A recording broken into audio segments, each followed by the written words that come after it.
தங்கம் உனக்கு என்ன வேணும் சாப்பிட? Biryani chicken 65. Biryani chicken 65.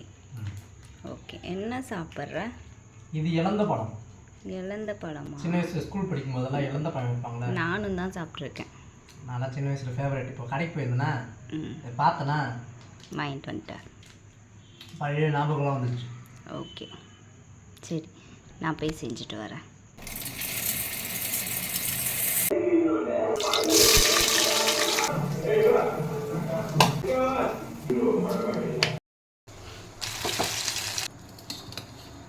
Biryani ready ஆயிடுச்சு. தங்கம் கேட்டியா? வாவ், அடேங்க அப்பா. சாப்பிட்டு பார். சூடாக இருக்கா? பொறுமையாக சாப்பிடு. இல்லை பார் எப்படி இருக்கு? தரமாக இருக்கு. சூப்பரா? அந்த மாதிரி டேஸ்ட்டு செம்ம டேஸ்ட். நீ சொல்லு எப்படி இருக்கு? சூப்பர் இல்லை? செம்மையாக செஞ்சுருக்க. பிரியாணி வச்சுக்க நீ தான் ஃபஸ்ட்டு.